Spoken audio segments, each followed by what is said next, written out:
Encounter. It feels very Hello and welcome to the Unwanted Opinion podcast, the show in which me and my friends give our unwanted opinions on all thing film. My name is Lewis and I'm joined today with Kyle.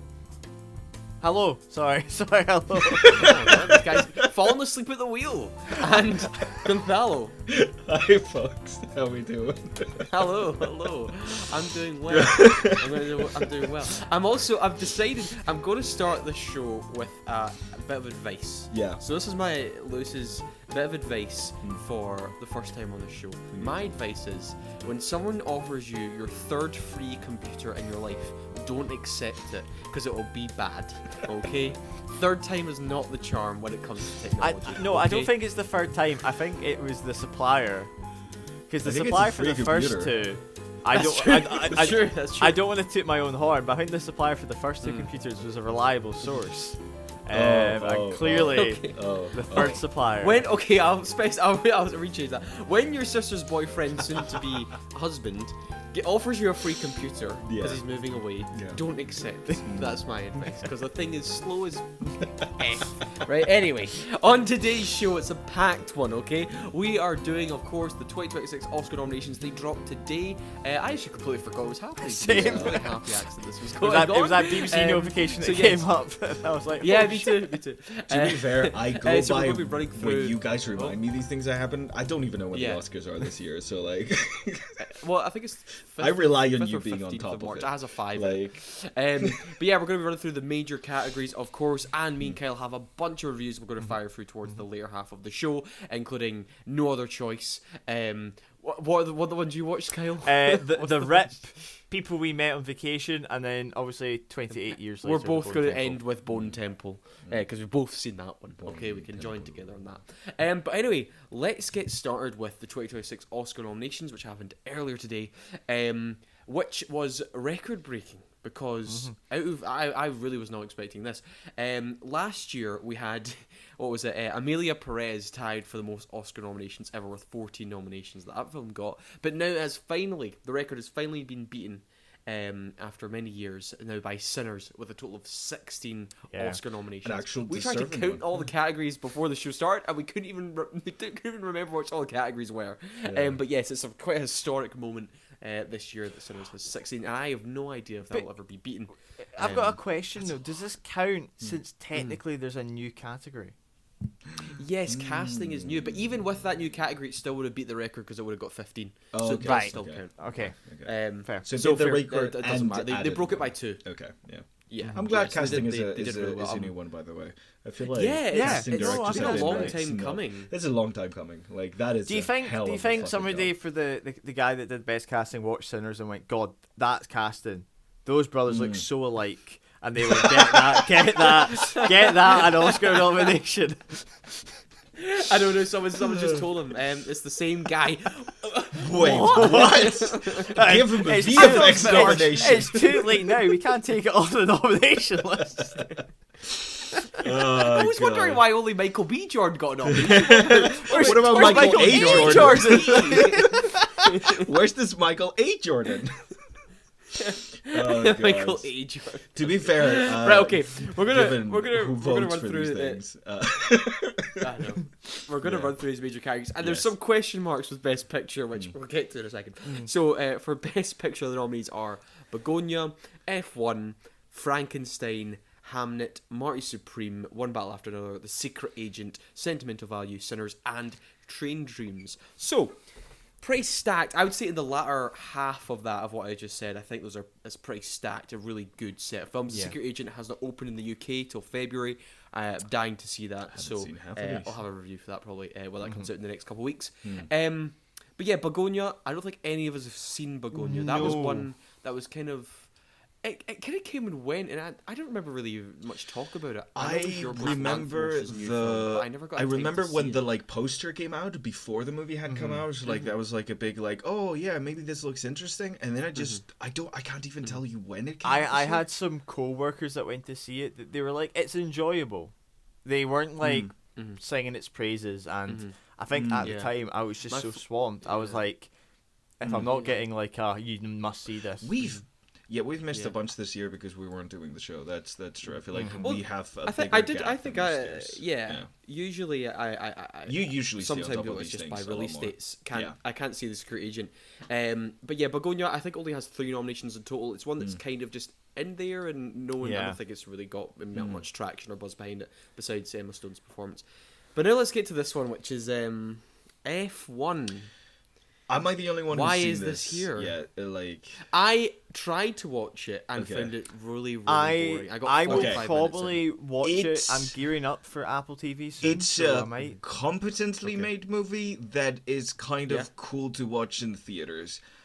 I wouldn't have nominated it for anything other than maybe like the VFX, perhaps they were very well done, but like what my experience in watching this movie, just so you get an idea, I watched this movie, I was like, and then I came home and I immediately watched Le Mans 66 again, and I was like, oh, now that's what a racing movie should be like. That's a racing film. Yeah. So like, okay, that's the biggest compliment you can pay. That's a different film. It reminded me, generally, the biggest compliment I can play is that it made me want to rewatch Le Mans 66. Yeah. The thing I got for, it was really basic. Watching it. I know I was watching it. I never got to see it on the IMAX. You know, the way it was kind of meant to be seen. Yeah, I watched it on the big screen, and like the racing scenes are fine. They're really cool, and when you're like at the cinema. I got to see the first racing scene, and I was like, this looks good, and I was just like, this is Top Gun Maverick again. Essentially. And I was just like, I can't believe they've done this again. And it was just it had such less charm to it. So I just had to turn it off. See, Lewis, I appreciate, and I'm gonna stick with your opinion on this because if I was to ask Fowler what's his favorite racing film, he'd probably say Speed Racer. And I'm just not going to take that from somebody. So, but I wouldn't nominate Speed Racer for an Oscar. That's my personal favorite. I think you would. But I wouldn't nominate it. Well, maybe not best film, but it's definitely something. But I think I might. Yeah. I'll try and watch it because, like I always say to Liz, I'm gearing up to like buy Apple TV once there's enough I want to come out. And I think when I have the opportunity, I'll watch it just to try and get as many of the best pictures films essentially. Yeah, of course. I just want you guys to know that like I watched this on the big screen, and watching this on the big screen was shit in comparison to watching like Le Mans in my tiny little like tablet in my bed for like until like 3 a.m. afterwards. Like that me watching Le Mans in my tablet was more impactful than this movie. I wouldn't have nominated. The thing is, as well, right? Best movie it has not really got much recognition in many other award bodies, so it's like, why is it here? It feels like really just it sticks out. It's bizarre that it's here. I think Apple TV didn't have anything better to like campaign for this year, so they just decided to campaign for this. Or maybe they did actually. They did have better stuff this year, didn't they? Like, I don't know. I really don't know. Yeah, did Apple not come up with a better one? I think they're big film. But it's not like every studio gets a shot. It's just like what they consider to be the best I know, film. but so with a studio with as much money to push around as Apple TV does, like same with like Netflix last year with the terrible musical thingy. I forgot the name already. You literally said it 5 sentences ago, right? Yeah.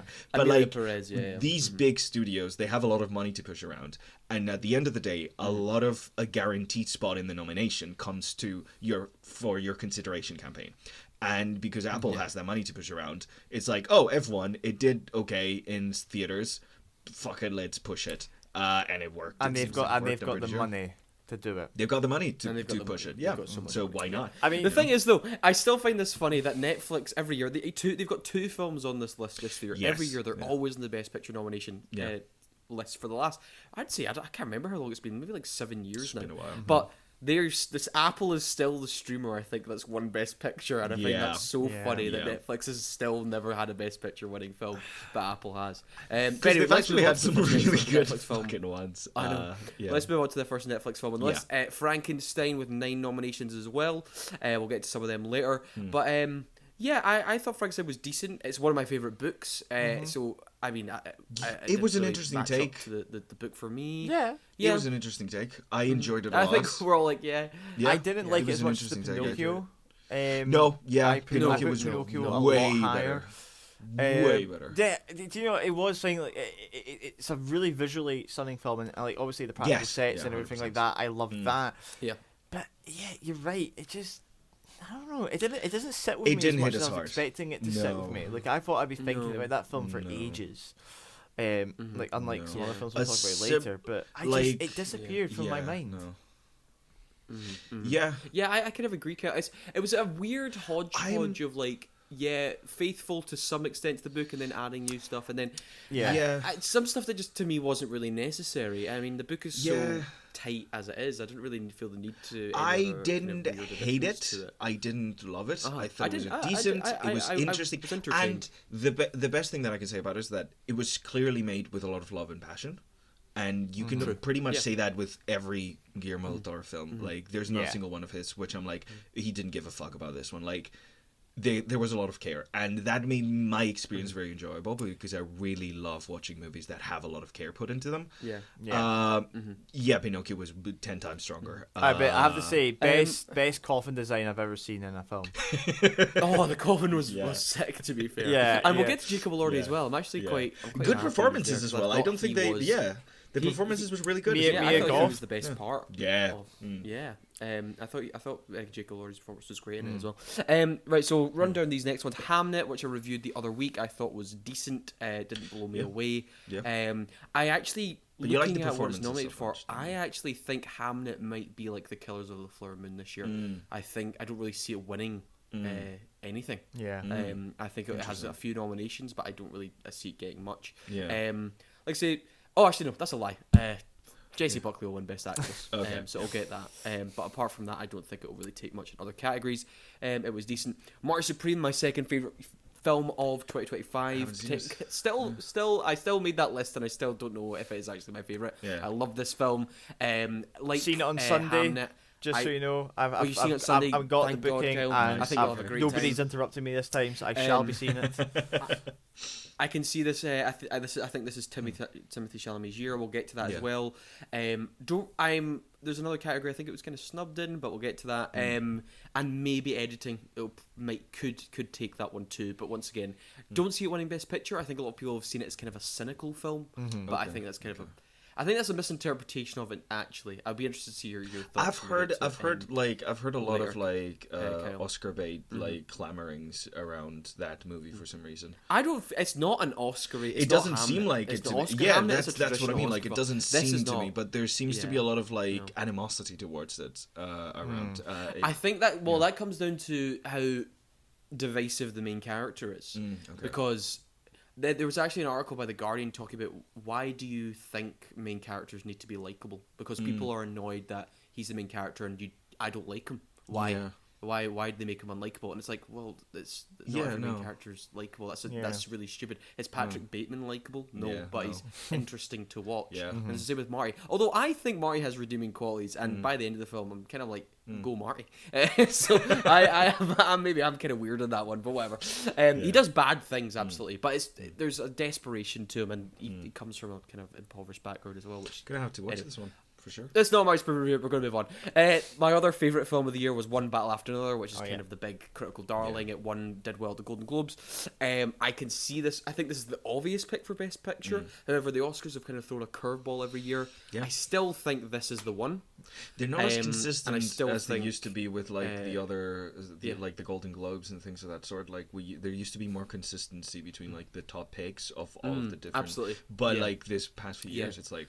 Completely out of nowhere. Yeah, it kind of goes every awards body's kind of changed up. So I feel like One Battle After Another is kind of the traditional pick, the one kind of I expect to normally see one and do well, but with The Sinners, all these nominations, maybe things are kind of thrown up in the air. Yeah. I thought it was a fantastic film, so entertaining, so prevalent. I feel like it is just like the film of the time though. It's the film of 2025. Like it talks about very current. It talks about where we are now, as well as being hilarious, as well as being exciting, as well as being just an absolutely thrilling watch. Secret Agent, don't think any of us have seen that. Nope, it's not coming out here for a while. Sentimental value, also my top 10 films of 2025. Joachim Trier. I don't think this was quite as good as his 2022 film, The Worst Person in the World. I thought it was kind of like 5-star film. Yeah, you love that brilliant. This one though still packs a lot of emotion, beautifully acted. I think its entire cast has an Oscar nomination here. So it's done really well, and I feel like it's definitely going to win an international film because they've kind of tipped their hand there. Okay. Beautiful, kind of really going into sort of what I really liked about it actually is sort of the idea. When you are faced with someone you have so much animosity against, especially within your family, and when they return again, how the sort of power dynamics can shift, even though you think one thing about them, and I really kind of like the way power plays in it, and also kind of like how art is used as sort of a way to sort of bring us back together. Hamnet has a similar theme in that way. I think Sentimental Value does it better. And more honest, I think. Then we'll get to Sinners, right? You get 16 nominations, right? What do you guys think? I'm not mad.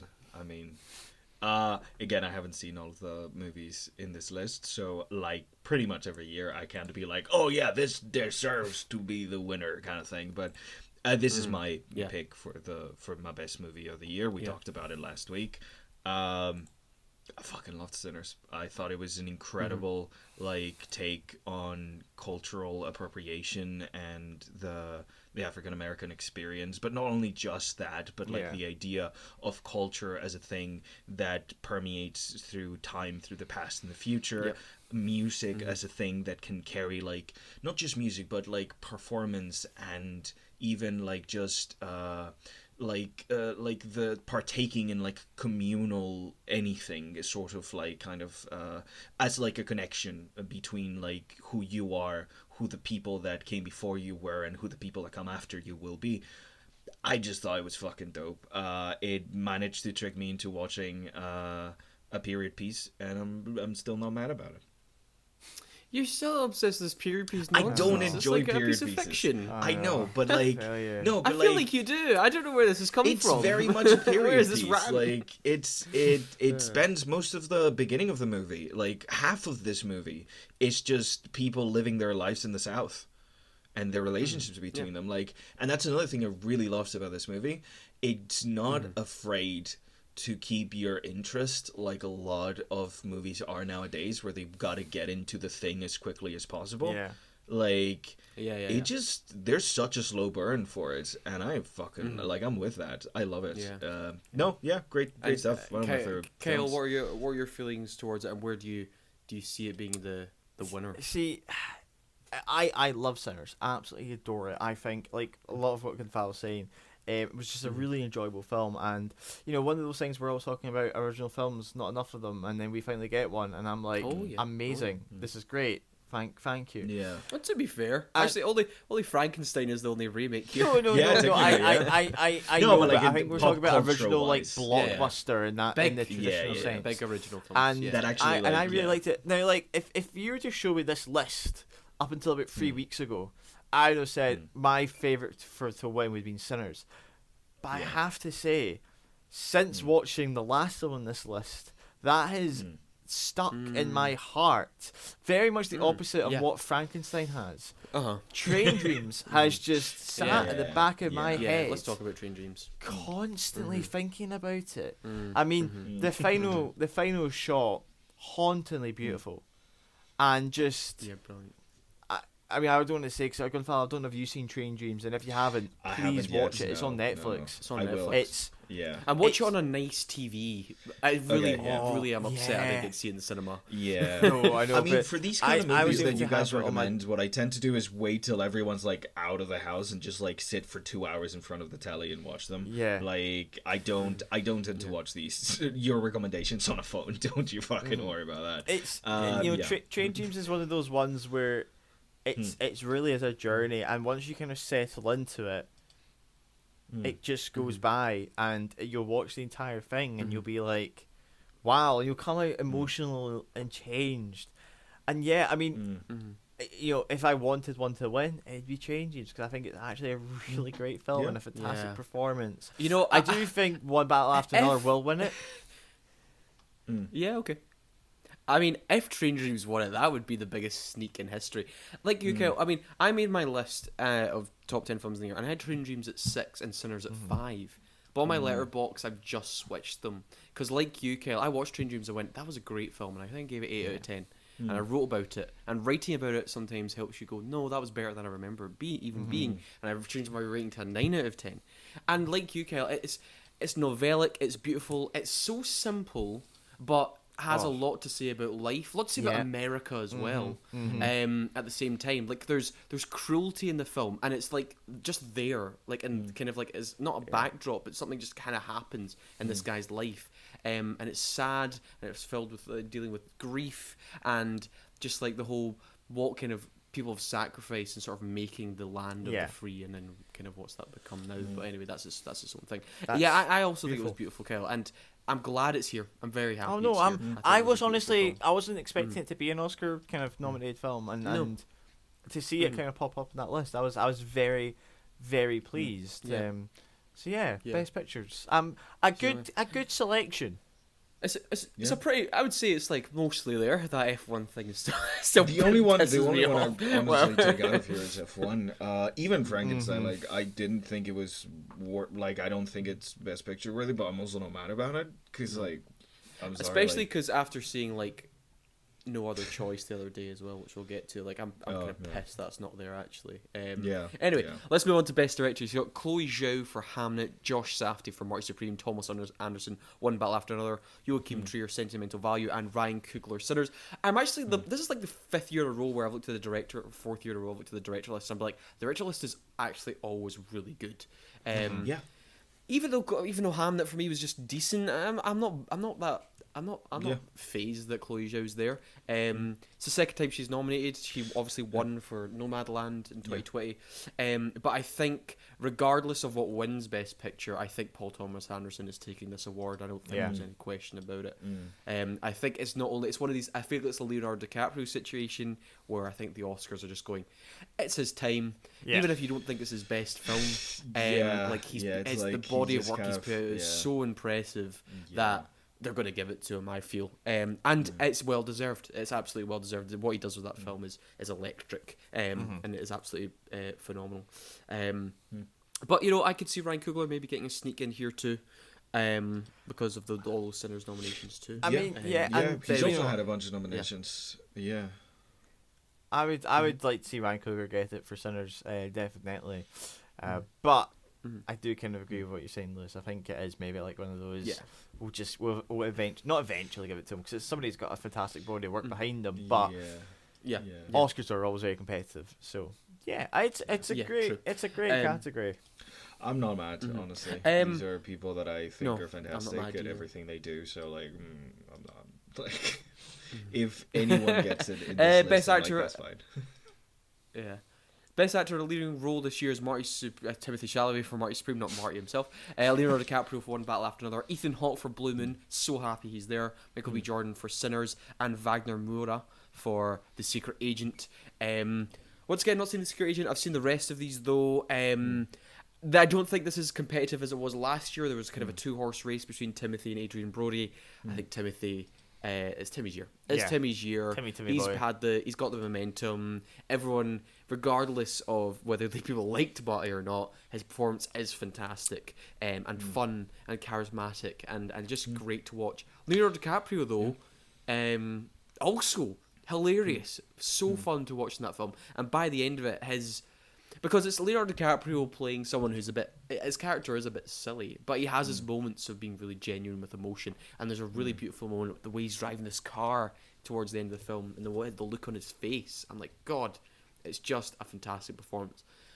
Blue Moon as well. Oh my God, this was such a brilliant little gem, and I would love it if Ethan Hawke won this. Actually, Ethan Hawke's performance in Blue Moon is phenomenal. And it's really touching as well. It's funny, and he carries the entire film. He's in every single moment of the film. It's a dense screenplay. He has so much to do in the film, and it's all rests on him. And I would love it if Ethan Hawke won it. Actually, truly, I think his performance is truly touching. And Ethan Hawke's been around for a long time. I think this might be his 4th Oscar nomination. Like I say, I think it's Timmy's, but Man, what a sneak that would be if Ethan won it. I would love it. I would love it. Yeah. And Michael B. Jordan here for Sinners too. Has he won the Oscar for Best Actor yet? I think this is his first nomination. I actually don't know if he's been. Is it his first nomination? I think I saw something that said this was his first nomination. Oh, that's surprising. Yeah, I think he was. I remember. Yeah, Fruitvale Station. I don't think he got an Oscar nomination. Yeah, because Fruitvale was an incredible performance. Yeah. Even something like Creed. Yeah. I remember there was buzz with Black Panther. But true. He didn't get the nomination. I don't think so. I think this is indeed his first Oscar nomination. And he carries that film excellently. Yeah. Mm-hmm. And I know that was a change of the script that they decided to make the twin brothers twin brothers. Yeah. So I mean that was because we probably know I think we knew who was meant to be the other brother. Yes, we do.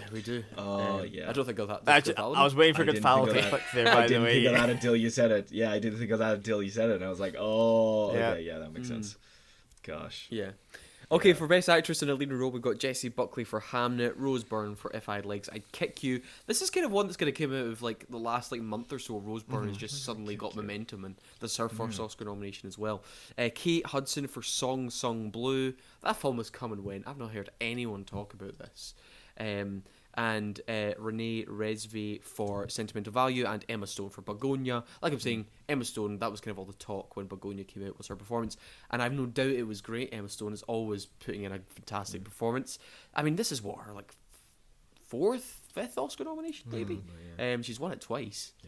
So I mean, good for her. But like I say, this is Jessie Buckley's to take. It's like the Oscar performance, it's the big one. Wasn't she also in a performance of another movie this year as well that could have been nominated? I seem to remember she had two great performances this year. Jessie Buckley or Jessie Emma Buckley. Stone? I don't know. I actually don't know if she was in anything else in 2025. I feel like maybe it might have been one of the ones coming out next year, and I'm getting confused. Maybe think of The Bride is coming out this year. Oh, I've been thinking I've been thinking of that. Yeah, you might be thinking of that. Yeah. But I have to Renee Rez. I don't know if I'm pronouncing her name right. It's so bad. Renzi for Sentimental Value. I mean, she's phenomenal. I think she's brilliant. I mean, I loved her in The Worst Person in the World, and once again here, because Joachim's direction really allows his actors to feel so natural, and that's how it feels like a really proper human being you're watching go through this stuff. So if she won it, I would be so happy. But it's Jessie Buckley's to take. Actor in a supporting role, we've got Benicio del Toro for One Battle After Another, Jacob Elordi for Frankenstein, Delroy Lindo for Sinners, Sean Penn for One Battle After Another, and Stellan Skarsgård for Sentimental Value. Stacked category, this one. This is actually kind of a tough one, I'm not going to lie. What did you guys think of Jacob Elordi? This is the one I kind of want to talk about actually a lot. What do you guys think of Jacob Elordi? Nah. Okay, he was shaking his head. I liked it. I really liked his performance. I don't know about an Oscar nom. I think he was great, but I don't think he was like Oscar nomination great. I don't want to be that I don't know. I think it was pretty good. But also even within that movie, I feel like we got better performances. So I don't know. Well, I don't know. Not for supporting actor though. Not for supporting actor though. He was that's the best supporting actor in that film. But a lot of the time, the supporting actor roles, they're people that within supporting roles shine either over or as bright as the lead actors. I don't think he did either in this movie. I think he was just I think he's the best performance actor. Really? In that film. Okay. Interesting. Yeah. I think he's better than Oscar Isaac, if you're to ask me. Yeah, I didn't realize this was actually okay.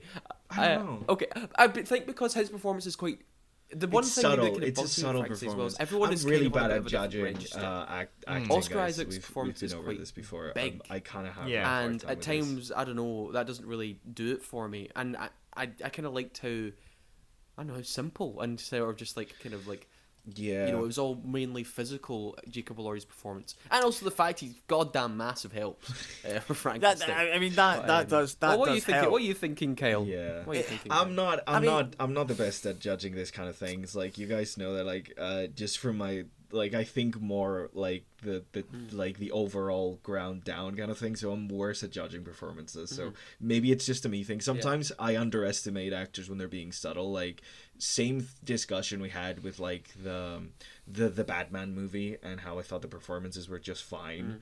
Because they just did what they were meant to do, kind of thing. Like I'm not great at judging this thing, so I'm gonna just exclude my opinion from this conversation. Well, okay. Well, I was just interested because that's the one obviously we've all seen, and that's the one that's raised. Yeah. To be fair, I don't think any. I'm not bad about it. I wouldn't say I looked. No, but I wouldn't say I looked at Frankenstein the film and I don't think my initial response has been gory acting from everybody. I thought. Yeah. Okay. I was more impressed by the environment that was created and the visuals. And the cinematography. But maybe that is again like the costume of the creature of the monster. Yeah. I think that's maybe. True. I think I love that, and I think obviously that's complemented by the acting. So I may have to give him credit there. Yeah. It's also hard the movements as well were very great because I saw there's a whole thing of he copied it off of some sort of ancient Japanese death dance or something like that. Oh wow! And there was like it was a great comparison video. If I find it, I'll send it to you. And then I'm like, I feel like that's the thing. I feel like we are underestimating his like how much he put into that performance because of everything else that was with him during that entire performance. Because the fact that the makeup work was so good, the fact that the actual like costuming was so good, like everything that he was carrying through that like kind of like obscures his acting a bit. Like it's kind of like the whole like Grinch thing where like he was wearing this whole suit and stuff, and like a lot of the thing you're like, oh, it's the suit, you know, they did such a good job with the thing, but it's the work the actor's putting under there. So I think maybe it's just we're just underestimating, like, and it's kind of easy to underestimate. But I'm also shocked that like he was performance wise, Frankenstein was not in my list for best performances of the year. As like just the whole movie, like it was good. It just wasn't like, you know. Yeah, Benicio del Toro being here as well. He is a lot of fun in that film. His character's great. His character's so much fun. I really wish you guys had seen it. You would have really bastards. Anyway, he's a lot of fun. Without you, we're he's lost, not going to win it though. Lewis. If you're not wrangling us Delroy, to go watch Delroy Lindo for Sinners as well. I remember at the time when Sinners came out, he was kind of the talk of like, okay, if anything would happen with Sinners in the future, he might get a Best Supporting Actor nomination. Yeah. And he is very good in the film. He feels like a real character. I've seen him so much in so many things, and I never knew how freaking good he was until Sinners. And I feel like that might be the thing that's like making his performance feel so good. It's the fact that like I've seen him in a lot of stuff. Like this man has been like pretty much everywhere, from like small film roles to small TV stuff, and I feel like we just underestimated how good he was when he was given something great to work with. And yeah, I think that's why like it at least for me, that's why like I was shocked at how fucking good he was, because I was like, God damn, I've seen you around. I've never seen you be this good before. Yeah. He was nominated as well a few years ago for Da 5 Bloods. That was another Netflix film now. Yeah. But yeah, so then we have, I think it's a 2-horse race between these two. Sean Penn for One Battle After Another, which if he wins will be his 3rd Oscar win for Sean Penn, and Stellan Skarsgård for Sentimental Value. Now, Stellan Skarsgård won the Golden Globe. The momentum seems to be behind him, and I would absolutely love it if he won. If he won, that would be so cool. I love Stellan Skarsgård. He's great in this film. He's someone you kind of dislike, and then you grow to understand, and I think he's we need to watch Sentimental Value, I feel like. And Sean Penn is both really menacing and very funny in One Battle After Another, in like kind of unsettling ways. He's such a brilliant villain in that film. He is interesting to watch. He's a great character. Colonel Lockjaw, silly at times, and just what a performance! What a supporting performance from him too. We'll quickly run through actress supporting role as well. We have 2 for Sentimental Value here, Elle Fanning and Inga Lilias, I hope I pronounced it right, for Sentimental Value as well. Amy Madigan for Weapons, which was the big surprise. Wumi Mosaku for Sinners, and Tiana Taylor for One Battle After Another. This is kind of up in the air, I think, this category. I Tiana won the Golden Globe, but I wouldn't be surprised if Inga won it for sentimental value as well. I think, and the Amy Madigan for Weapons though it's a bit weird for me. I think Weapons was a very good film. I really liked it, but I don't know if I would have given her an Oscar nomination for that performance. Have you guys seen Weapons? I haven't. No. Yes, that's the one with the. I don't know. The children disappearing. Yeah. That yes, the issue I had with Weapons. I didn't was even very remember much the film. It was like what was the other thing? Long Legs. The mystery of what it was better than the reveal of what it was for me. The actual reveal. With, Yes, Weapons. I mean that was the thing. The mystery was so good that it's so hard to sort of do to unveil that mystery so well. I think she's the big question mark here. I'm kind of like, why are you here? But then again, I feel like it's Inga's award or Tiana Taylor's to take this. I also really like Elle Fanning's sentimental value. I think she's actually kind of an underrated element of that film. I think she's actually great. I'm kind of happy really to see liked her Wunmi character. Mosaku in this one, honestly. Because I really, really enjoyed her performance from Sinners. So, like, I'm really happy that at least she's getting the nomination. Like, I don't know if she's going to win it compared to, like, some of the... Because there's a lot more buzz behind some of the other ones. I don't think she will. But I'm kind of glad she got them, at least, because... Honestly, I think her performance drives a lot of that movie. Like, her relationship with one of the brothers is, like, a big factor of why that movie works. I really liked it. No, I agree completely. Right, adapted screenplay next. We have Begonia, Frankenstein, Hamnet, One Battle After Another, and Train Dreams. Now, if there was not a big One Battle After Another in this category, I think Train Dreams takes this. But sadly, Kyle, I know. Look at you. You look sad. I know, but there is a big battle after another. One big battle after another. So, I feel like that probably takes this award. But then again, I say this all the time. The Oscars have liked to spread out the love a bit every now and then. And then they surprise us with one movie gets all of the nominations. And then they go, "Oh, Oppenheimer came out, so there's 7 Oscars." You never or like really Everything know Everywhere about at Once. this. Here's 7 Oscars. Here's an Oscar you don't deserve, sort of thing. So I would personally like to see Train Dreams take it, but then again, the One Battle After Another script is so tight that and so funny as well, and like I say, so prevalent that I can't really see them not giving that to that. I'm glad though that it's a year where we don't get questioning why the heck this is called an adapted screenplay though, because that happens some years. No, these are all based off books. So that's pretty there you go. Actually, Begonia, I think, is actually a remake. It is of a Korean film. So I think Korean film. There you go. So that's why it's adapted. So there you go, Gonzalo. No sequels on this list. I know you hate when sequels get adapted. Yeah, I really hate when sequels get adapted screenplay. I really hate when like movies based on toys get adapted screenplay for no fucking reason. Why was it probably adapted screenplay? I don't know. Yeah, because like everything's technically an adapted screenplay. You're adapting it from your influences in reality. If we're going that fucking wild, sorry, never mind. Oh, you're raging. I think original screenplay is a more interesting category though. So we have Blue Moon, It Was Just an Accident, Marty Supreme, Sentimental Value, and Sinners. I don't think Blue Moon takes it. However, I actually. I think it could be any of the other 4. I think obviously Sinners is the obvious choice because that was the big 60 nominations one, but I genuinely think they could give it to any of them. It Was Just an Accident is also a brilliant screenplay. Have you told me about this? I feel like you've either reviewed this one, like I've either read one of your reviews of this, or you told me about It Was Just an Accident, because I feel like I've heard your opinion of this movie for sure. That's another one where the idea of it is great, and at times I think it feels a bit like a play. And that's why I feel like the dialogue really comes in and steals the show.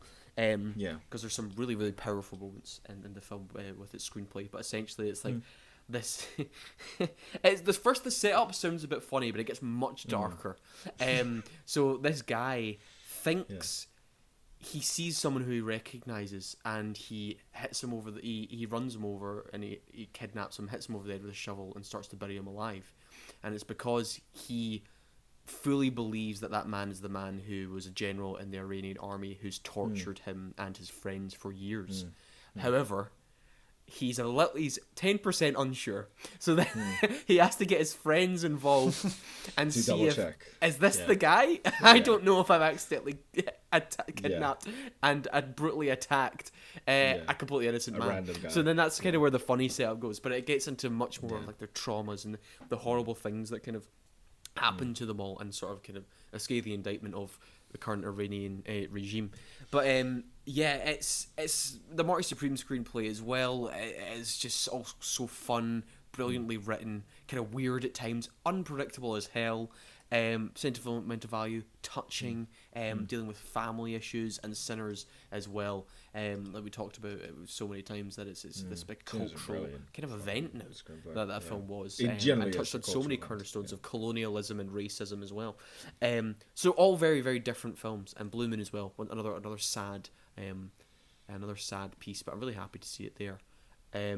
What I'm going to do now, right, because we want to kind of move on to other reviews, and there's now kind of just technical categories now. I want to jump to animated feature film. There's the first time I think I've not seen any of the animated films this year. So we had Arco, Elio, K-pop Demon Hunters, Little Amelie, or the character of Rain, and Zootopia 2. Who do you think takes this one? What ones have you guys seen? Because I fucking love K-pop Demon Hunters, and I can't lie. But I'm gonna say Elio, I don't think should be here. I don't think it should be here. I don't know. See, if they're gonna give it to like a genuinely good animated film, I think it should be to K-pop Demon Hunters. I think it might go to Zootopia 2 just because everybody in China has seen it. Zootopia 2 seems to be China, quite good. though. I haven't seen it yet, but apparently it fixes some of the issues I had with the original, where the allegory was kind of fucked and it made some bad implications. Elio, the thing for me is, I hope it doesn't win. Out of spite, purely because this is a project that was being helmed by someone who wanted to tell a story about their autism and queerness, that then was cleaned up by Disney to take away all the queer ideas from it. So this is a censored movie. So I just don't want it to get it is a Pixar film, yeah. Pixar. Okay. Yeah, it's a Pixar film. They seem to be in the hey, let's censor gay people out of movies now vibe. Like that's we saw it with that Pixar show that came out, and we're seeing it here. So yeah, it was a cute movie, but I just hope it doesn't win for the sake of just spite. Whereas I'm not gonna lie, I haven't seen. I haven't seen Little Emily and the character of Rain. I haven't seen Arco, but I kind of want K-pop Demon Hunters to win, and also completely out of spite. This is a fantastic movie, but I also want whoever at Sony decided that this was a movie that wasn't gonna resonate with audiences and sold the rights to Netflix. I want them to feel like the fucking failure that they are when this wins the Oscar for Best Animated Picture. I think it will win. I think because of just the cultural zeitgeist that it was, it probably will take it. Little Emily comes out in a few weeks here in the UK, so I'd be interested to check that one out too.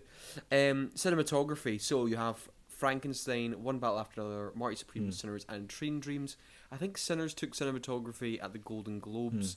I think Train Dreams should take it though. I think Train Dreams is the best looking film here. I'm just agreeing with whatever you say, man. Train Dreams, go for it. I think Train Dreams is. I think the visuals of that film. There's something about it that it really just enraptures you in that story, and just some of the shot choices, like the camera with the tree falling, looks excellent. A bit Terrence Malick as well, which I like. But yeah, I think Sinners takes it, but I think Train Dreams should be the winner here. Frankenstein here as well, though. So you know, that did look good to be fair. However, I think I don't know if it was the VFX or the way it was lit, but sometimes some things looked pretty fake, and I don't think it made the production design look as good as it could be. But then again, I don't know if that's a post thing. I was going to say that might also have to do with the fact that the only way that we can watch this fucking movie is on Netflix, which is notoriously very bad when it comes to the quality of streaming. True. I think original score as well, Sinners probably takes it. However, I think there's a big snub here. I don't know where the Marty Supreme score is. I think that's a brilliant score, and that's kind of annoyed me. That's a shame. And then remember how I was raging about the Hamnet score last week. It's goddamn here. Oh, whatever. I mean, but you yeah, did speak highly Sinners of the takes score it. up to the point where they decided Up to until I did. fucking yeah. Yeah. So maybe Max yeah, Rider. that was... It could be nice for Max Rider to get absolutely fucking owned by his own movie and then rewarded for it. that would be good. No, but I would think be quite funny. Yeah, no, On the Nature of Daylight, man, that song. Anyway, whatever. I think Sinners takes it. However, I think the One Ball After Another score is more, to me, interesting. I think that's a more... And I think that score really, really brings you into the whole vibe and action of the entire thing. But I would have loved Marty Supreme to be there. And finally, we're going to finish with editing. Because, like I say, you know who the real frontrunners are for Best Picture when they're in editing too. Yeah. However, F1 is in editing, but it's not in directing. I don't understand how F1 is in editing. I'm not saying it's a poorly edited racing, movie. Bro. Okay, there you go. That is my one, like, why the fuck are you there moment. Yeah, I feel like we always have, like, the subtler edited films, and then we have the big ones. more flashy edited films. And I feel like Marty Supreme, One Ball After Another, F1 flashy. Are kind of more like the editing are kind of... I don't even know, One Ball After Another is kind of... It flows very naturally. Marty Supreme is kind of like quick cuts and very purposely like let's go because it's a very fast paced movie and things are always choppy and changing. Sentimental Value has a much more slow feeling vibe to it. I feel Sinners is a mix of both actually. It does the quick editing, the kind of like actiony things, the in your face kind of I editing. don't think like it should when editing. But I feel like it could be Marty Supreme or One Ball After Another. I don't think F1 should be in here. As well. Because the scene by scene editing might be good, but the overall editing from like and VFX, yes. I don't even feel like bothering reading the nominations. Avatar is going to win VFX, and there you have it. I know there's plenty of other categories, but there's just simply too many to go over. And I feel like I'm talking a lot because I've seen this stuff. So yeah, you are. Because so I want to stop talking now. We've missed a lot of this. I would say I am surprised that in Best Adapted Screenplay we don't have the latest Knives Out movie, Wake Up Dead Man. I had a feeling you were going to say that. I would have liked to have seen that over something. I would have liked to see that one on Best Adapted Screenplay. Because for me, it's one of the strongest like screenplays that I've seen this year. I really liked it. I thought it towed a very fucking dangerous line, and it did it very well. Yeah, no, I'm disappointed on that one. Yep, it was a very good screenplay, and it's weird because the last two were definitely nominated for screenplay, and this was the one that wasn't, and I thought the screenplay was excellent. And I think it's the best out of the three, which is saying something. Yeah. Yeah, true. Anyway, Kel, let's go to you now. Let's start with okay. I feel like he was. I don't know where he was, man. I woke up. Sorry, no. He was in the coffin. Right, Kel. I like to call Kyle my trash film correspondent because he watches some of the shit I would never. So, Kyle, what are you going to start us off with today? What can I talk about? I just watch what I can. Yeah, so I'm on a for some reason I was very disappointed in myself in the last year of how many films I watched, and I've actually I think within January alone I have almost gone through half of what I watched last year in the entire year. Yeah, I've seen your Letterboxd, man. You're going crazy. Yeah, my Letterboxd has been fired, man. See, when you don't have exams, there's a lot of shit I can do in the evening. It's just putting on the TV and pressing play. But yeah, so I've watched a couple of Netflix releases for 2026, and I'm going to start with one which is People We Met on Vacation, which I actually finished about 2 hours ago. So it's very fresh in my mind. So People We Meet on Vacation is based on the book by Emily Henry, and it is starring Emily Bader and Tom Plythe, who I think was most recently in Hunger Games of some sort. Yeah, he was in the Ballad of whatever the heck. Yeah. Yeah, the Didn't he ballad play of Snow? the ballad. Oh, the Ballad of Songbirds and Snakes. That's it. Yeah, That's didn't he the play fella, like Baby yeah, so- Snow or something like that? Yeah. Yeah, so the story is basically, so it's Poppy and Alex, and essentially Poppy's going for she's a travel writer, she's basically paid to go on vacation, she's going to the wedding of Alex's brother, and Alex is her best friend, but something happened, and essentially what it does, it kind of goes back and forth on Alex and Poppy's kind of friendship, and the idea that they met in college, and every summer they would go on vacation together, and Poppy's very kind of outgoing, while Tom's a bit more sheltered, and it's the kind of people they meet on these vacations and how they grew, and something happened, and you don't know exactly what happened, but you're getting kind of little bits. But it's the flashbacky back and forth actually kind of helps to this film. It is a very generic rom-com, and it's not the greatest rom-com in the world, but yeah, it was surprisingly nice. Okay, I'm going to be very quick with these because I want there's more films I want to talk about. It's a lovely 6. It's a 6 out of 10. I was actually quite surprised about how much I kind of liked it. Yeah, it's fine. If you like rom-coms, I'm sure it's going to be right up your street. Okay, now. I love it when Kyle does that. I think my official review on see, I'm going to say something, right? I go on Letterboxd and I always feel outdone by Lewis, because Lewis will write essentially an essay on any review he does on Letterboxd. It's an essay. Me and Kyle's Letterboxds are very different. Mine are, and I'll get to the point where I'm very proud of one of my reviews, and for 28 days later. 28 days, 28 years. So my review for people we met on vacation was not enough people, and that was it. That's all I cared. That's very anyway. Funny. That's very funny. The Rep. None of people that went Right. on vacation. I liked your Letterboxd review for this. This made me laugh. I gave it a like. I actually saw the notification that said Lewis liked your post, and I knew I made it. I knew I made it. I'm going to go straight into my Letterboxd review for this film, and it was Rip indeed. That was my review. So, The Rip is a film starring and produced by Matt Damon and Ben Affleck, and you're thinking, holy shit, the boys are back. They're not. So, just to get that out of the way. And it follows The Rip. This looked bad from the trailers. I'm surprised. Oh, yeah. I mean, I didn't even watch a trailer. I went straight into this. Yeah. And it's essentially following a group of police officers that during a raid find a big cache, and it's a whole like, oh, are they going to get it? Are they not going to get it? Are they going to steal the money or not? And what you have is an incredibly boring fucking film, right? And genuinely,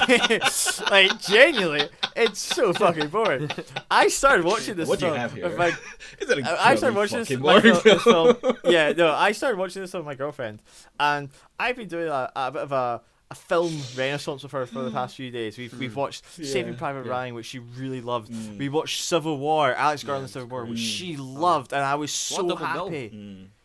And then we went to Rip, and within 10-15 minutes she went, "This is awful."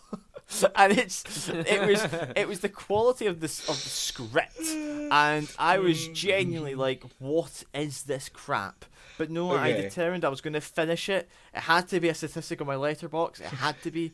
And it just kept getting worse. I'd be embarrassed to tell people I watched this. No, honestly, this film just kept getting worse and worse and worse. It was really boring, really generic. It was a whole like, who's the snitch? And I'm like, I don't care who's the snitch. And it ended with a really dramatic thing. And interestingly, right, I was watching this and I was going, God, they're repeating the plot a lot of fucking times. Yes. Did you see the interview? I saw the interview. And apparently, the Matt Damon and Ben Affleck's production company got told by Netflix that you have to, because of the amount of time people will go on their phones when watching this film. Like when watching a Netflix film, apparently it's in the script that you have to keep constantly reminding people what's the story. It's the fucking contract. And see, with somebody who was actually dedicated to sit down and watch it, I was like, I know what the story is.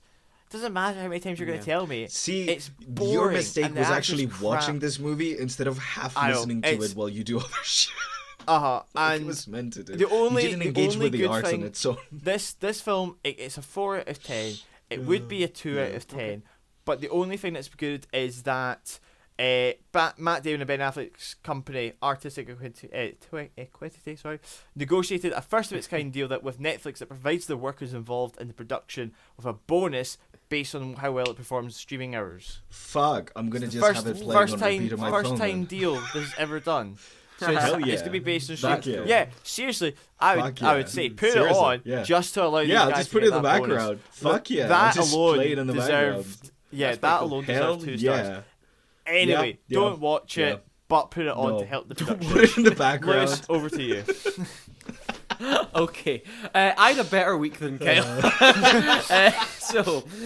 I got to see Blue Velvet instead of on Tuesday, and I got to see this film. No other choice. Blue Velvet's not new. Yeah, but it's gorgeous. Yeah, no, but I got to rewatch it, so which was great.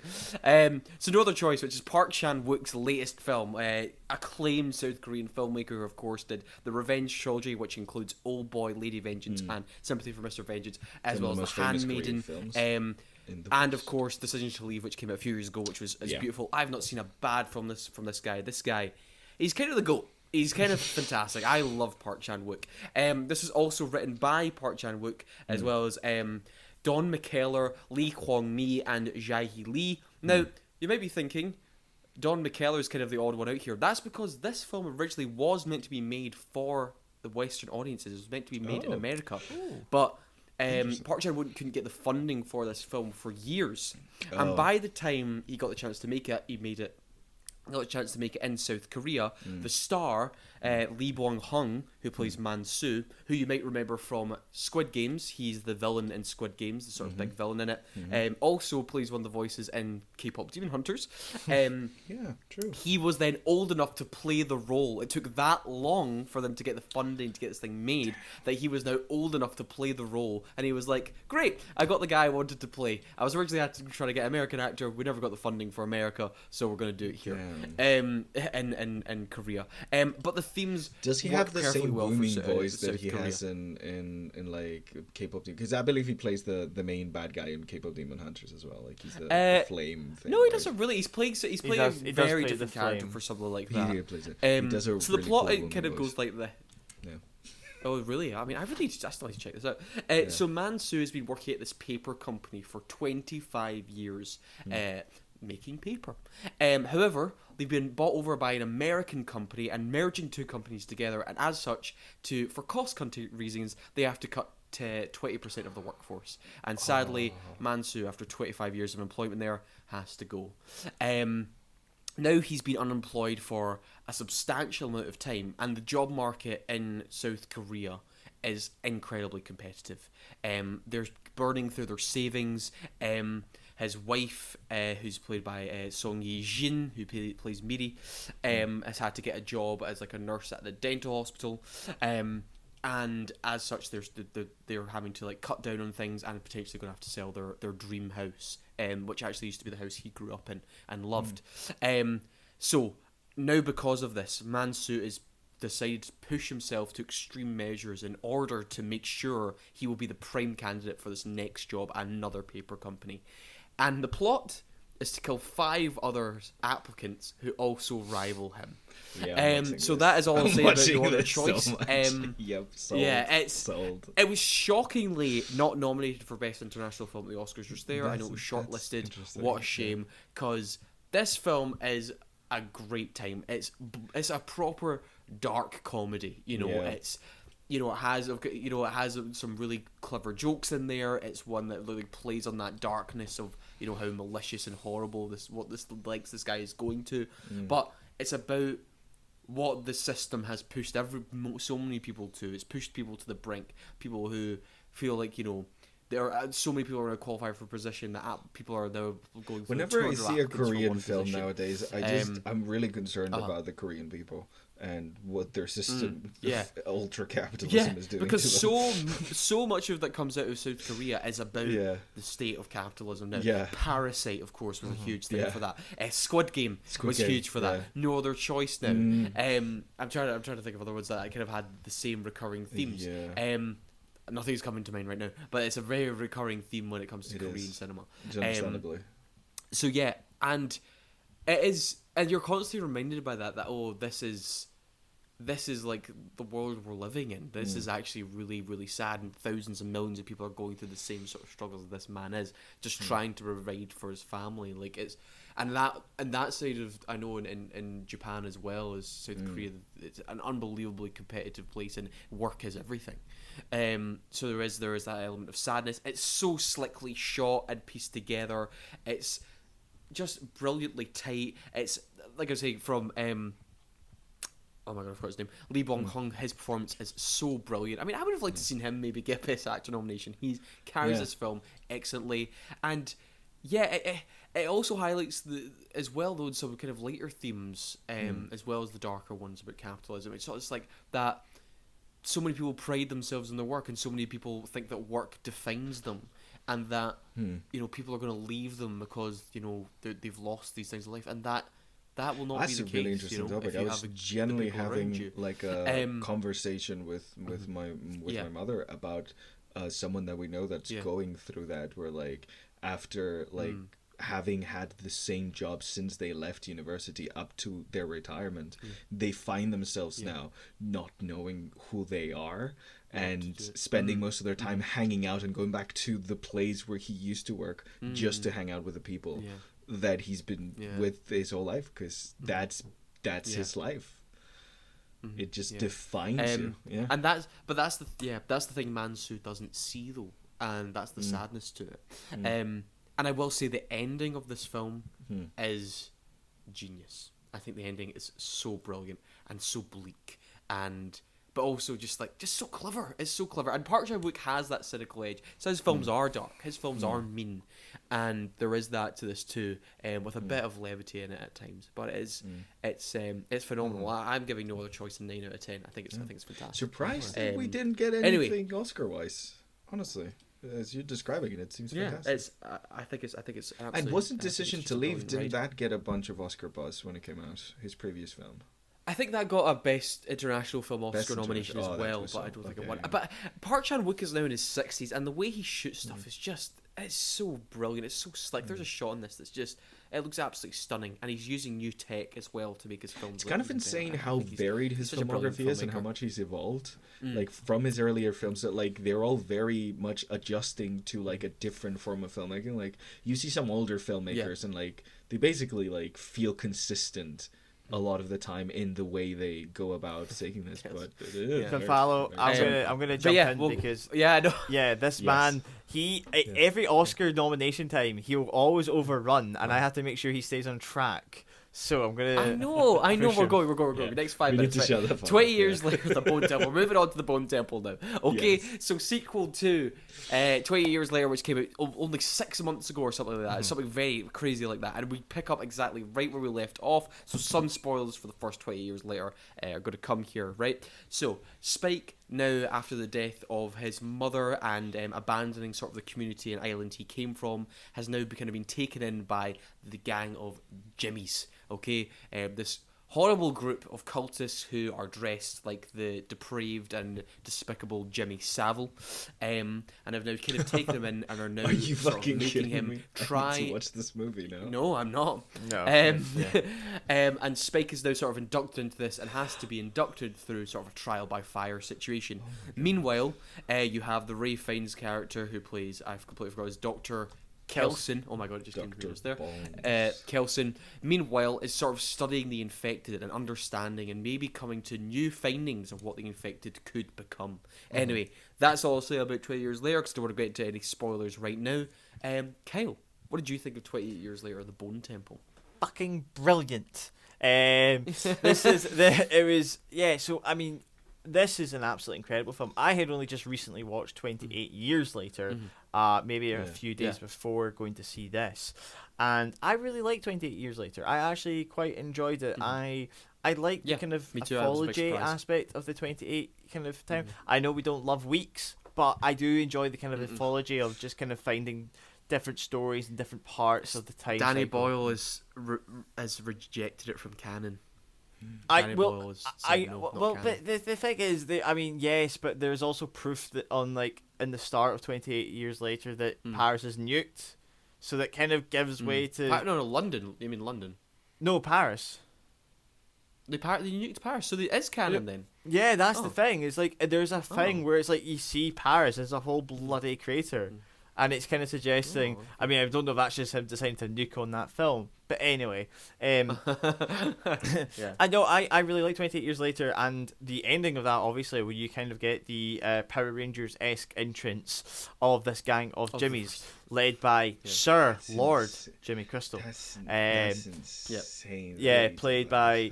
It's interesting. In fact, there is an interesting theory which I can get into in a wee bit, but played by obviously Jack O'Connor, who obviously during 2025 had a fantastic year as Remy in Sinners. So 28 Years Later, The Bone Temple, again following really mainly two storylines, which is Spike and his kind of adventures with the Jimmys and Dr. Kelsohn, and his experimentations with the Alpha that he is named Samson. Samson. Yep. Yeah, and a really kind of interesting kind of story that's happening. Weirdly funny, right? Weirdly funny. I'm going to say. Funny. And quite gruesome. My friend, really horrible violence. Yeah, there's a lot of gruesome. I watched it, and obviously I have seen like the Saw films, so I was a wee bit like I didn't think it's the most gruesome thing I've ever seen, but that's not a good thing. But I just remember my pal posted on his letterbox saying the goriest film I've ever seen, and I just kind of went. Well, you haven't seen a lot of films, but there's definitely a lot of gore to that. But obviously, not. It's much hard to get an 18 in the UK nowadays. But there's a lot of swinging cock, and that gives it an 18 pretty quickly. Okay. Well, I'm pretty sure 20 years later or 15. They also had like a lot of 28 years later is also an 18. I'm pretty sure. Was it? I would have double checked that right now. But yeah, I'm kind of in agreement with you. I think maybe I know it was a 15 actually. So there you go. But there was so much cock. So get wrecked. Well, yeah, but it was zombie cock, so it doesn't count. Yeah, zombies doesn't matter. Yeah. But yeah, there's actually the bit of violence that really made me wince, and I really did not like watching. Was in the first 2 minutes of the film. The torture stuff later on, I'm like, yeah, I've kind of seen. Is this before, see, in the bath because of the swimming pool? In the swimming pool thing, yeah, because there was something so real, like the makeup effects and that's the stuff sound that and gets the way me that too, looked. to be honest. Mm-hmm. The grounded really violence horrible. I really churns hated my it. stomach, but then the really out there one, I'm like, that's fine, kind of thing. Yeah, it's interesting. in the scene that Lewis is talking about, obviously to avoid spoilers. You can tell through the trailers that Spike becomes a part of the gang, right? Yeah, and it's the moment of realization on this. They all wear wigs. There's only one of them that's actually. It's only Sir Jimmy that has real hair. Wear wigs? And yeah, like you say, Lewis, that first kind of scene is quite actually like. It was when all that kind of realization comes in and stuff. But one of my favorite characters in this is Jimmy Inc. So they've all got different names. They're all called Jimmy, but they all get given different slightly variations of Jimmy. Because there's a great scene who goes, "What's your name?" And he goes, "Spike." He's like, "Nah, I'm gonna call you Jimmy." And that gave me a wee bit of a laugh. I got a bit of a laugh during that. And is Jimmy Inc. who was in? Oh god. I'm pretty Did Americans sure understand this? Did they have to Google this shit? Like, it's I think she was. Yeah, but the thing is, the character is called the character of Jimmy is called Jimmy or James. But anyway, so I really like the bonding or the interactions with Spike and Jimmy Inc. throughout the entire thing are actually quite good, and I actually really like their chemistry and like the whole. Because there's a whole barn scene, which I won't go into too much, but it's a really great scene, and there's a lot of kind of Spike not really, Spike doesn't want to be here. He's kind of been forced to be here essentially, and it's a bit of a weird situation to be in. But eventually, yeah.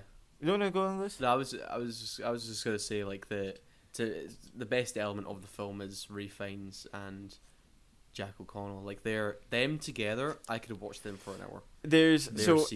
I want to say the funniest scene for me is what you discover, which I actually really liked, is I thought Sir Jimmy was just a bit of a bad guy. He is actually insane. He completely believes that he is the son of of Satan. He believes he is the Antichrist. He believes he is on this mission. I originally thought he's doing this to kind of bring in these other people. He knows it's a bit of a farce. But if you've ever seen the clips can follow, Ray Fiennes' character, he covers himself in iodine as a way to kill the virus, right? So he's kind of dressed in red, and obviously has his bone temple. So there's a whole thing where one of the Jimmies goes off and is like, I think I found Satan. And they're like, wait, what? And he goes to it, and they're sitting in binoculars. She goes, is that old Nick? And it's Jack O'Connor going, is that old Nick?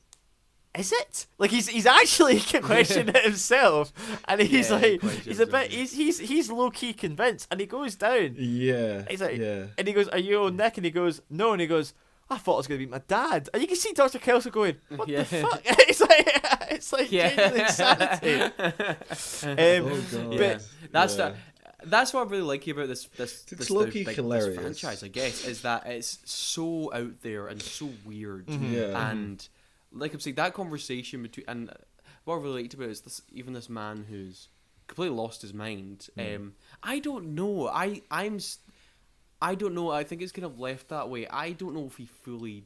He knows he has to convince his friends that he's the devil because they're going to leave him. So that's he has to play into it more. I think he was I think the reason for that is that this is all spoilers and such, but I don't want to try and avoid that. It's just because there's a wee bit of stuff. But I completely think he does fully believe it. And somebody pointed out a great point, which is there's the last act. I'm not going to say much, but there's a powder being sprayed around. And somebody pointed out that that's probably the same powder that Dr. Kelson's been practicing with on Samson, which was not. Was a bit of an antipsychotic, right? Thing, or But the thing is, like, so they talk about it. The good thing is the question they raise is what do they see to make them act the way they do towards like babies? And there's a whole thing about it, and Dr. Kelso is essentially experimenting with this alpha Samson who keeps coming back because he likes the highness. And my review on Letterboxd was that this story is about two bros getting high and look at the sky, because essentially that's a lot of what Dr. Kelso and the alpha do. And I mean, it's hard for me to say anything more without going into major spoilers for the film. Lewis, I'll come back to you. What do you? Anything else? I was gonna rate it, and I do kind of want to touch on the ending for like the last minute. I do, yeah. Sorry, good foul. So this is spoilers now fine, for 20 years later. I mean, we're approaching the end of the show anyway, so if you don't want to hear it, then this is where to end it. Yeah, but I'll tell you what my spoiler, my one sentence spoiler review for 20 years later was before I took it down because I knew Kyle would look at it before seeing the film, and it was 28 years. No, I said Cillian Murphy will return in 20 years later, Doomsday. Well, no, in fairness, we all knew that was going to happen, right? We all knew that was going to. I didn't actually know. I thought it was all bullshit. It was confirmed a while ago that he was going to appear in this one because Danny Boyle had to make it clear that he wasn't going to be in the first one. He made it clear that he wasn't going to be in the first one. He would appear in the second one, and then he would be a main thing in the third one. So I knew Cillian Murphy was going to. Yes. I thought Cillian Murphy was dead. And thankfully, I didn't know the third one had been greenlit either. Neither did I. But apparently that was just out the blue. Yeah, apparently Sony just said that the critical reception of it was enough that they wanted to make the trilogy. Damn. Okay. Wow. Cool. Because I mean, this one I don't really know how it's going to do financially. I think it's made like 30 million so far, and at the budget of both of these films were about 50 million each. Yeah. So I don't know. I don't think back to back, which is pretty good. Like the fact that they shot the back to back probably like did help a lot with the budget, like reusing like sceneries and like having the set of the bone. Having the actors like throughout rather than like having to stop and then call them back in kind of thing. Like it probably helped a bunch. Yeah. I thought I was under the impression Cillian Murphy was like a zombie cameo in the background of a scene or something when the first. No, that was some online media. No, that was purely apparently just very unfortunate that the guy looked like Cillian Murphy. Somebody looked like Cillian Murphy. Okay, that's funny. And see if he was in the film as a zombie, there's no fucking way they would have put it in the trailer as well. Like that would be so true. But yeah, I'm really looking forward to the third one. I mean, I'm loving these films so far. So Yeah, Kyle, what are you gonna give? It's a solid 8. I really like this film. I think visually on the big screen there's a really cool music video, essentially. That's all I'll say. That I really loved on the big screen. I thought that was fucking insane. As much as the origin of the character of Sir Jimmy Crystal and the costume is is what it is. I thought again it was such a great villain. He was weirdly charismatic, insane, comical, so watchable, like genuinely so watchable. And again, Ray Fiennes. Yeah, sorry, just I can't have to stop. I really love this film. Yeah. It's a solid 8. I give it a 7, but I don't know. I'm always. I don't know about ratings anymore, man. I'm always so I'm always on the fence these days. I don't know what to rate anything. I'll give it an 8. I'll give it an 8. I did really enjoy it. I had a great time, so I'd give it an 8 now. But I don't know. I could watch it again and change my mind. What reviewer I am. Anyway, that will wrap up today's show. So thank you very much, Gonzalo, for joining us. Been a pleasure. Yeah, learned about a lot of movies that I should avoid and a bunch that I should watch. So, yeah. It's the same every year with you, Gonzalo. And thank you, Kyle, as well. You're welcome. Gonzalo, if you want to take some of the shit ones, I'll like it. It's okay. I know how much you like it. But yes, we will be back next week, hopefully. I don't know what we're going to do. We'll find out then. But yes, we just gave our opinions on... what was it? The R.I.P. 20 Years Later, The Bone Temple, No Other Choice, and... What was that other one, Netflix one called, Kyle?